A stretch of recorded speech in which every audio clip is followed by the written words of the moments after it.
మహిమ కలుగును గాక. ప్రభునందు ప్రియులరా, మన ప్రభువు రక్షకుడునైన క్రీస్తు యేసు పరిశుద్ధ నామంలో మీ అందరికీ శుభములు.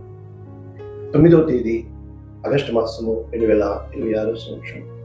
ఇంకొక దినము నూతనంగా దేవుడు మన జీవితంలో అనుగ్రహించున్నాడు. ఈ కాలం అనగా 8-8-7-7-6-6.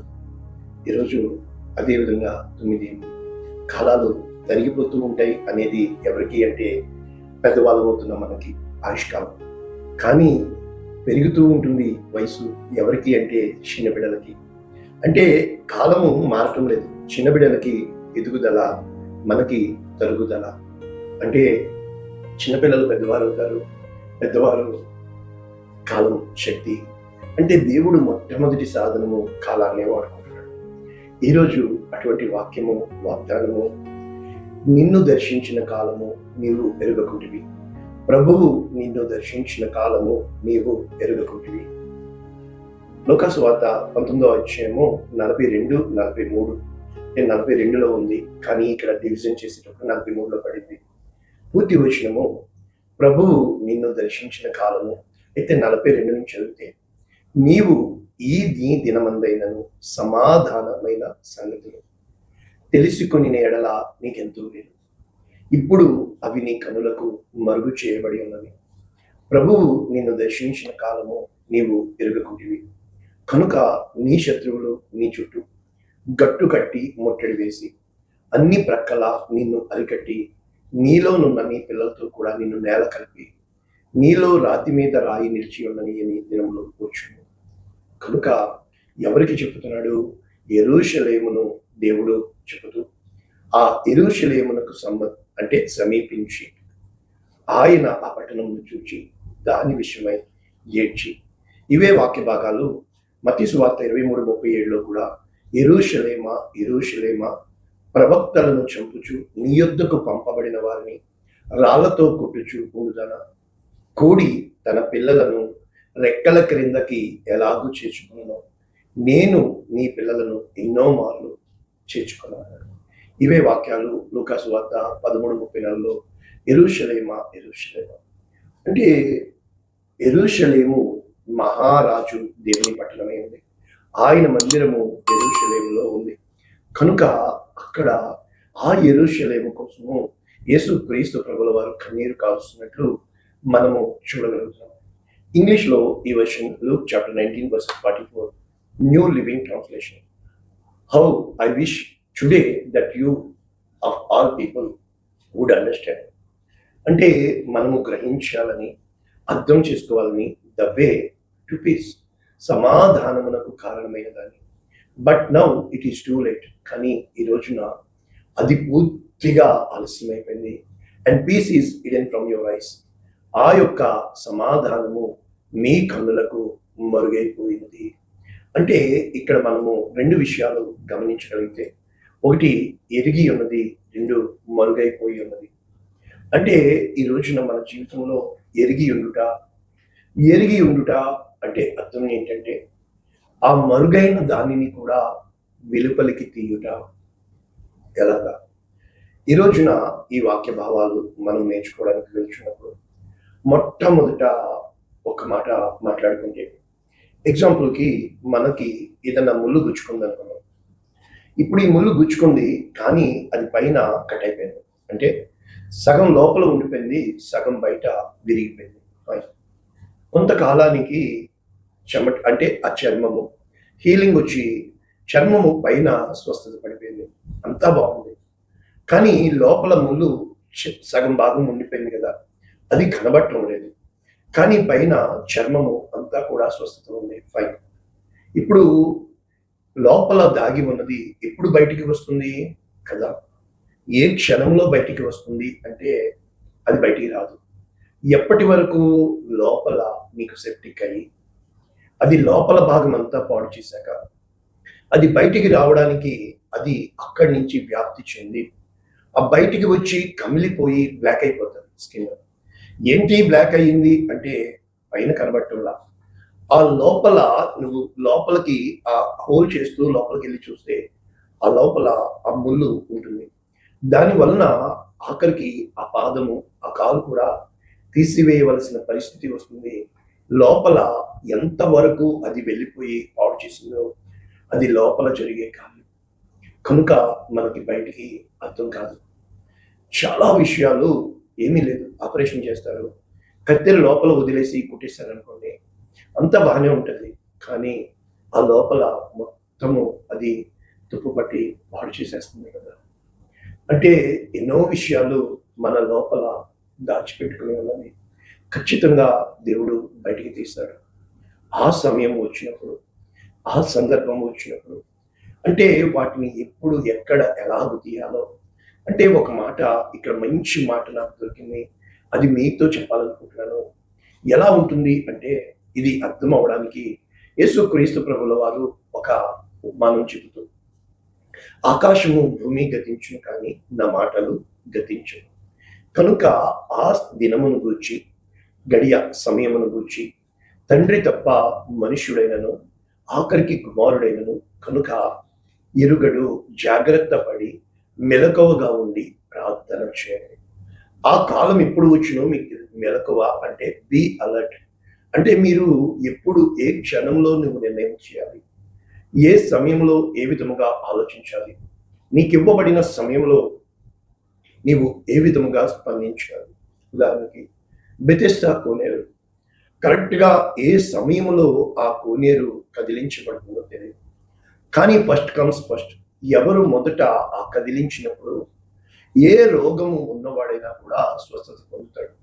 కనుక ఈ ఉపమానము అర్థమవడానికి చెబుతూ ఒక మనుష్యుడు తన దాసులకు అధికారం ఇచ్చి ప్రతి వానికి వాని పని నియమించి మెలకువగా ఉండుమని ద్వారపాలకునికి ఆజ్ఞాపించి. వాచ్ మ్యాన్ అంటారు. వాచ్ మ్యాన్ అంటే కావలివాడు, మెలకువగా ఉండాలి. కావలివాడు నిద్రపోతే శత్రువు లోపలికి వచ్చేస్తాడు. ఇల్లు విడిచి దేశాంతరం పోయినట్టు. కనుక ఆ యజమానుడు తిరిగి పొద్దుగుంకి అంటే సాయంకాలమున వచ్చునో, అర్ధరాత్రి వచ్చునో, కోడి కూయినప్పుడు వచ్చునో, తెల్లవారినప్పుడు వచ్చునో, ఎప్పుడు వచ్చునో మీకు తెలియదు. ఆయన అకస్మాత్తుగా మీ యొద్దకు వస్తాడు. అంటే దొంగ వలె వస్తాడు. ఇప్పుడు నన్ను చెప్పనియండి, దేవుడు దర్శించే కాలము నేను అనుభవంతో రుచి చూచి ఆయన దర్శించినప్పుడు ఎలా ఉంటుంది? మనం అనుకుంటాము అన్నీ బాగుంటాయి, చక్కబెడతాడు, దేవుడు దీవిస్తాడు. ఇది ఖచ్చితంగా ఆయన దీవించడానికే వస్తాడు. ఇది సత్యం. కానీ ఆయన దీవెన అని లోకం చూడాలి. ఇది ఆయన కార్యము అని లోకం గ్రహించారు. ఆయన మాత్రమే చేయగలడు అని దేవుడు ఇష్టపడుతున్నాడు. కనుక మీరు ఆయన సొత్తుగా దేవుడు మిమ్మల్ని పేరు పెట్టి పిలిచాడు. కనుక ఆయన తాను ఎంచుకున్న వారిని లోకమునకు మరుగు చేస్తాడు. ఎలాగా? ఒకసారి యోసేపు కథలోకి వెళ్తే నిన్న నేర్చుకున్నాం మనం. వారి కన్నులు మూయబడి ఉన్నాయి, లేకపోతే వారి కన్నులకు అది మరుగు చేయబడి ఉన్నది. అంటే జ్ఞానం అనేది మన కళ్ళ ఎదుటే ఉంటుంది, కానీ అది మరుగు చేయబడుతుంది. ఈ జ్ఞానము రెండు రకాలు ఉంటుంది. ఒకటి లోక జ్ఞానము, రెండు పరలోక జ్ఞానం. ఈ లోక జ్ఞానము సెన్సెస్ అంటే సర్వేంద్రియాల మీద ఆధారపడుతుంటాయి, ఇంద్రియాల మీద. కానీ పరలోక జ్ఞానం ఆత్మ మీద ఆధారపడి ఉంటుంది. కనుక ఆత్మ సంగతులను గ్రహిస్తుంది, శరీరము శరీర సంగతులను, లోకాస్తుల సంగతులను గ్రహిస్తుంది. కనుక ఎప్పుడూ కూడా ఈ లోకము అందంగా ఉంటుంది. ఈ లోకం నీకు పరమార్థము ఇచ్చేదిగా ఉంటుంది. ఈ లోకంలో మన జీవితం దేవుని మహిమార్థం ఉండాలని దేవుడు ఆశపడుతున్నాడు. ఈ రోజున మహిమార్థం, పరమార్థం, జీవితానికి పరమార్థం అంటే మనము అర్థం చేసుకునేది మనకు అర్థమవుతుంది, అదే జీవితం. కానీ అర్థం చేసుకోవలసింది ఎంతో ఉంది, అదే మర్మం. అంటే మర్మము అనేది నీకు అర్థమైంది కాదు, నీవు దాన్ని అడగాల, నీవు దాన్ని వెతకాలా, నీవు దాన్ని తట్టి వెలుపలికి తీయాల, బయటికి తీయాలి. ఎలాగా? సంగతి శోధించుట రాజులకు ఘనతను ఇచ్చును, సంగతి మరుగు చేయుట దేవునికి మహిమను ఇచ్చు. అంటే ఈ కాలంలోనే దేవుడు తన కార్యాలని మర్మంగా ఉంచి ఉన్నాడు. ఆ మర్మము మనం గ్రహించగలిగినప్పుడు, ఆ రహస్యమున చూచుచున్న తండ్రి ఆ రహస్యాలని మనకి పరిశుద్ధ గ్రంథంలో బయలుపరిచి ఉన్నాడుగా. మోషేని తన యొక్క గర్భంలో 40 సంవత్సరాలు భద్రపరిచి 40 సంవత్సరాలు ఆ ఇశ్రాయేలీలను నడిపించుటకు, అంటే మోషే జీవితంలో చనిపోతాడు, చంపబడాలి, ఆ స్థితిలో రాజమందిరంలోనే ఎక్కడ మరణం ఉందో అక్కడే దేవుడు మర్మముగా మోషేని దాచి ఉంచాడు. తిరిగి అతను ఎప్పుడైతే తన సొంత జ్ఞానాన్ని వాడాడో ఎడారి దేశంలో, అన్యుల దేశంలో దాచి ఉంచాడు.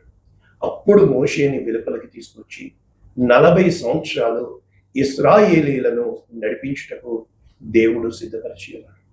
ఇక యోసేపు విషయం వస్తే, అంటే మోషే జీవితంలో దేవుడు దర్శించిన సమయము తల్లి గర్భంలో ఉండగానా, లేకపోతే మరణానికి భయపడి ఆ బిడ్డని ఆ నైలు నదిలో ఆ బాక్స్ లో పెట్టి పడవేసినప్పుడు ఫరో కుమార్తె ఇంటిలోకి మోషేను చేర్చినప్పుడా, మోషే బయటికి వచ్చి పెద్దవాడైనప్పుడు ఐగుప్తీయుని చంపినప్పుడా, లేక సీనాయి కొండ మీద మండుచున్న పొదలో దర్శించినప్పుడా, ఎర్ర సముద్రంలో 2 పాయలుగా చేసినప్పుడా, అంటే జీవితంలో అడుగడుగునా కూడా దేవుడు నిన్ను నన్ను దర్శిస్తూ ఉన్నాడు.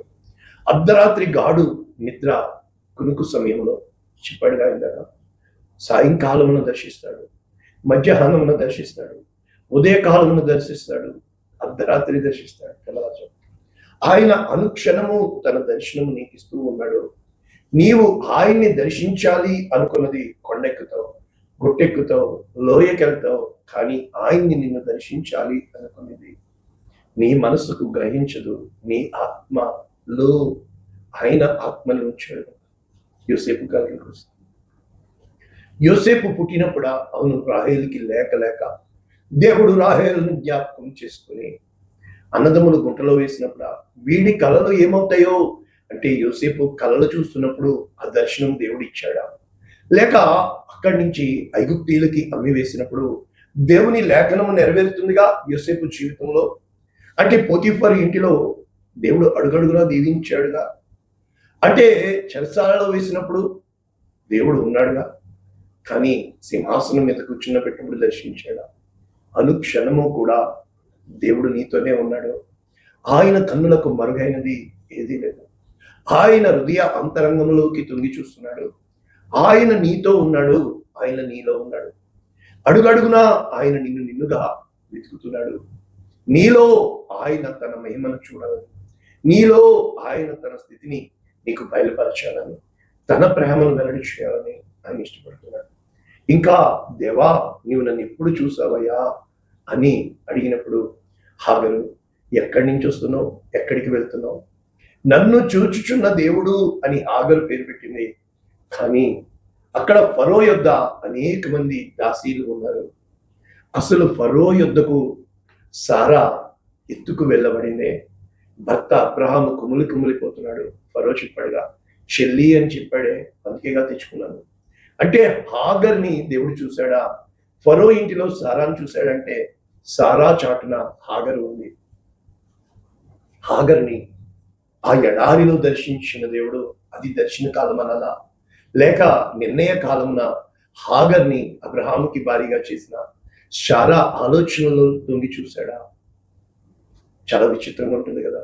అంటే సంగతులను పైనే చూస్తూ సంగతులను లోపలికి వెళ్ళకుండా, అంటే దేవుడు దర్శించే సమయం ఎలా ఉంటుంది అంటే సహోదరుడు సహోదరుని, తండ్రి కుమారుని మరణమునకు అప్పగిస్తాడు. అంటే కుమారుడు తండ్రుల మీద, అంటే మీరు నా నిమిత్తము అందరి చేత ద్వేషింపబడతారు. అంటే నీవు నమ్మిన సిద్ధాంతము కోసము, నీ నమ్మకత్వము కోసము దేవుడు నిన్ను తప్పెట్టేస్తాడు, అమ్మేస్తాడు. యోసేపుని 3 సార్లు దేవుడు, అంటే బహుశా గుంట సరిపోదు అనుకున్నాడు, రాయి దేశం తీసుకెళ్లి బానిసగా మార్చాడు. ఇది కూడా సరిపోదు అనుకున్నాడు, నేను ఇస్తున్న ఆశీర్వాదము కిటకిటలాడిపోతూ ఉంటాం. గొంతు ఎత్తి అరవాలనిపిస్తుంది, కేకలు వేసి స్తుతించాలనిపిస్తుంది. అన్యాయం జరుగుతుందని, అక్రమము జరుగుతుందని. కానీ ఇక్కడ చెప్తున్నాడు, పౌలు చెప్పారు, సంగతులు మీరు పైనే చూస్తున్నారు, కానీ హృదయ అంతరంగములోకి తొంగి చూస్తున్న దేవుడు. అంటే ఇర్మియా గ్రంథంలో ఎంత స్పష్టముగా ఉంది అంటే, ఇర్మియా గ్రంథము 6వ అధ్యాయంలో స్పష్టముగా 14వ వచనం మనం చూసినప్పుడు, సమాధానము లేని సమయమున సమాధానము సమాధానము అని చెప్పుచు నా ప్రజలకు ఉన్న గాయమును పైన మాత్రమే బాగు చేయు. అంటే ఏ రోజున అయితే నువ్వు పైపైనే ఆలోచిస్తున్నావో, ఇదే వాక్యము మళ్ళా మళ్ళా చెప్తున్నాడు ఇర్మియాలో. సమాధానము లేని సమయమున, ఇర్మియా 8:11, సమాధానము సమాధానము అని చెప్పుచు నా జనుల గాయమును పైనే కట్టుచున్న ప్రజలకి శ్రమ. అంటే ఏదైనా కూడా తరచి చూడాలి కదా, వివేచించి గ్రహించాలి కదా. మన లోపల ఏం జరుగుతుంది అనేది అంతరంగం లోపల ఉన్నవాడికే తెలుస్తుంది. పైకి నవ్వుతూ ఉన్నా కూడా లోపల కుమిలిపోతూ ఉంటాడు. బయట 1000 మంది ఉన్నా కూడా లోపల నువ్వు ఒంటరి వాడి వేసుకున్నావు. నీకు ఒక దర్శనం ఇవ్వబడింది, నేను ఈ కార్యం చేయబోతున్నాను. కానీ మనం అనుకుంటాము మనకు తెలిసిన మార్గంలో, మనకు నొప్పి లేని మార్గంలో కాదు. దేవుడు దర్శించే కాలము ఆపరేషన్ లాగే ఉంటుంది. ఆపరేషన్ అంటే అర్థం ఏంటంటే, నీ లోపల ఆ పుండుని, నీ లోపల ఉన్న ఆ యొక్క గ్రోత్ కంతిని, నీ లోపల ఉన్న ఆరోగ్యాన్ని స్వస్థపరచాలి అంటే సర్జరీ చేయాలి కదా. ఆ ఆపరేషన్కి మొట్టమొదట ప్రిపరేషన్ చేస్తారు. చాలాసార్లు చెప్తారు, నిన్ను సిద్ధపరుస్తాడు, తర్వాత నిన్ను సెపరేట్ చేస్తాడు, నిన్ను ప్రత్యేకిస్తాడు, వేరు చేస్తాడు, ఒంటరిగా పెడతాడు. ఆ తర్వాత ఆపరేషన్ చేస్తారు. కారణము అది నీ దేహము దానికి తట్టుకోవాలని. ఆ తర్వాత దేవుడు నిన్ను గొప్ప ఖ్యాతిగైన గ్లోరిఫికేషన్ అంటే మహిమ పరుస్తాడు. కారణము ఈ 4 స్టేజెస్ గుండా వెళ్ళకుండా. చాలాసార్లు నేను ఆలోచించాను, కానీ ఇది సబ్జెక్టు అని స్పష్టంగా నాతో చెప్పాడు. వాళ్ళు నేర్చుకోవడానికి మానేసాకే బ్రతకడం ప్రారంభించారు. నేర్చుకోవడానికి మనం ఇష్టపడటం లేదు, కానీ మన కళ్ళ ముందు జరుగుతుంది, మన చుట్టూ జరుగుతుంది, మనం గ్రహించాలని లేదు. ఆయన అనుగ్రహం మనకి తోడుగానే ఉంది.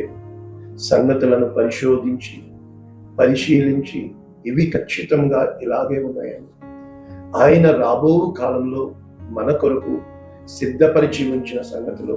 అంటే ఒక మోషేని దేవుడు గొప్ప నాయకుడిగా, ఇశ్రాయేలీలకు ముందు నడిచేవాడిగా చేయడానికి బహుశా మరణాన్ని పెట్టాడు. తల్లి గర్భంలో ఉండగానే అయినా తప్పించాడు. మరణము ఎక్కడ ఉందో అక్కడే ఒక ఎస్తేర్ని కూడా లోపల పెట్టాడే దేవుడు. ఈ రోజున నువ్వు ఎక్కడ ఉన్నావో ఆ దేశం కోసం ప్రార్థన చేయి, ఆ ప్రజల కోసం ప్రార్థన చేయి. ఆ బురదలోనే పడుతుంది తామర పువ్వు, ఆ తామర పుష్పము, లేకపోతే ద ప్లాంట్, ఆ యొక్క విత్తనము బురదలోంచే కదా మొలుస్తుంది. కానీ పైకి తామర పువ్వుల అంటే చుట్టూ పెంట ఉంటేనే కదా షారోను రోజా పుష్పం, ఆ పెంటలో వేస్తేనే కదా పైకి అందమైన పువ్వులు వస్తాయి. అంటే ఏ రోజునైతే ఆ లోపల ఉన్న సంగతులు, ఆ లోపల దాచిపడిన లోయ అనుభవంలో ఉన్న సంగతులు దేవుడు ఒక రోజున వెలికి తీస్తాడు. వెలికి తీసినప్పుడు దేవుడు నిన్ను మహింపరుస్తాడు, దేవుడు నిన్ను హెచ్చిస్తాడు, సింహాసనము మీద కూర్చోబెడతాడు.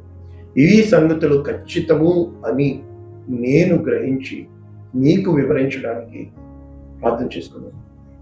పరిశుద్ధుడు ప్రేమ కలిగిన తండ్రి, కృప కలిగిన దేవ, విత్తబడిన ఈ వాక్యము అనేక మందికి ఆశీర్వాదం, నీ కృపకు దేవకరమైనదిగా God bless you all. దేవుడు మిమ్మల్ని దీవించును.